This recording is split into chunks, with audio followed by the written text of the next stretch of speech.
I-86 and all the other American highways, I've come to what they call the other Iraq for a very different type of road trip. Why would you come here, you ask? Well, you're about to find out.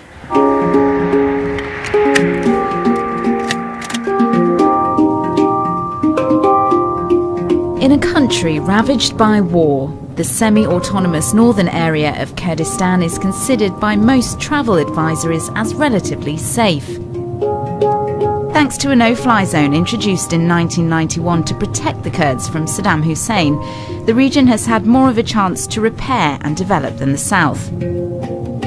Disputed areas are still dangerous and a no-go, but for the most part you're free to hit the open road. This particular one, built by New Zealander Archibald Hamilton almost 100 years ago, is heralded as an engineering feat, and it goes all the way to Iran. When Hamilton first started building this road in the late 1920s, nobody thought he could do it. Aside from uniting all of the tribesmen who were working for him, he also had to chisel and dynamite his way through all of these mountains. In the summer, hundreds flock here from Iran, Turkey and Egypt. Although areas in the south of Iraq like Ur and Babylon are beautiful and rich in history, many people who live there travel north for time out. We do picnicking, we see this nice sceneries, it's beautiful weather in the summer, and in the winter it's nice as well. So we just enjoy ourselves, and the area is developing further. طبعا بغداد مو أمينة أولاً، وهنا كلش أمان، ناس محترمين يحترمون العرب هواية زين، وكلش نحب نجي هنا لأن صيف شتاء صارت هي مصايف إلنا أولاً، لأن أوضاع الأمنية وشي حلو هنا كلش. At this time of year though, the cold winter months bring a different type of scenery. The views of snow-capped mountains and villages are best enjoyed from a height. We're now at the top of Korek Mountain. It's the second highest mountain in Kurdistan. Amazing views, and in a couple of years' time, it's hoped that tourists will come here to ski down these slopes. Money has been pouring in from international companies since the regional government opened the doors to domestic and foreign investment in 2006. This year, with more of a focus on the tourism industry, the government predicts around $7 billion worth of investment.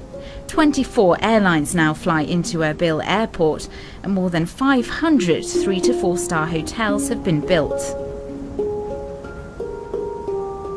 When I arrived here in January of 1992, there was very little in this country that had not been demolished. 4,500 villages, 95% of the country had been destroyed by Saddam Hussein.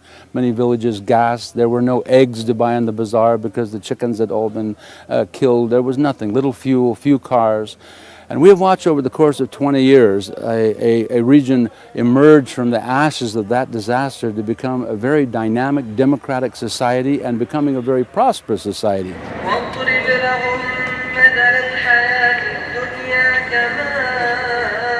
Now, of course, there are eggs and chickens and a great deal more. Erbil has just been named Arab Tourism Capital of 2014 by the Arab Council of Tourism. According to the government, 2 million people visited the region last year. This year, it hopes that figure will rise to 5 million. مثلا قلاي هولير مثلا اگر جيجا مثلا ايكولوجيا كان باسكي مثلا قلاي هولير ك كونترين جيجا ك لميجي بشريت ك تا استا اويتي دا هي يعني سوق جيجس دانشتنا يعني خلق لناوي دجي ياك دو باركي شانه دركا انساني نياندرتال ناوي دوزرايتوا وچندين ديان جيجي شنواري وهاي دغمنمان هي لجيهان لكليره هي لقل او جيجا طبيعي و جيجي تاريخي زور. With life in Baghdad and in the south of Iraq in general still extremely dangerous, you can really understand why people who live there would come here. There's such a sense of peacefulness and calm sat here beneath the citadel.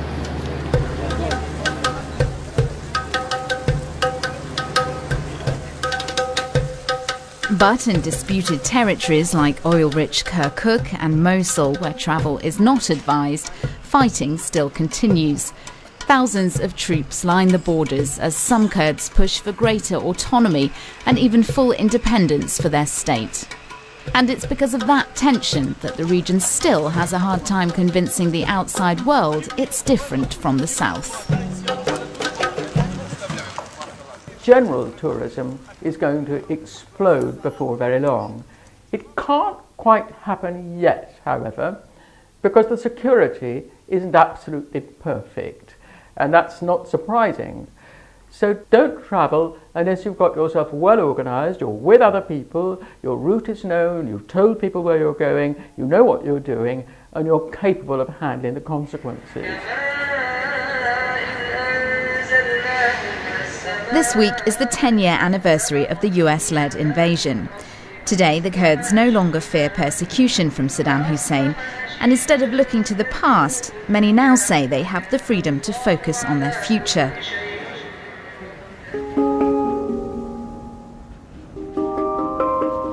At least for now, the mountains where Kurdish fighters once hid from and battled with the former dictator lie in peace.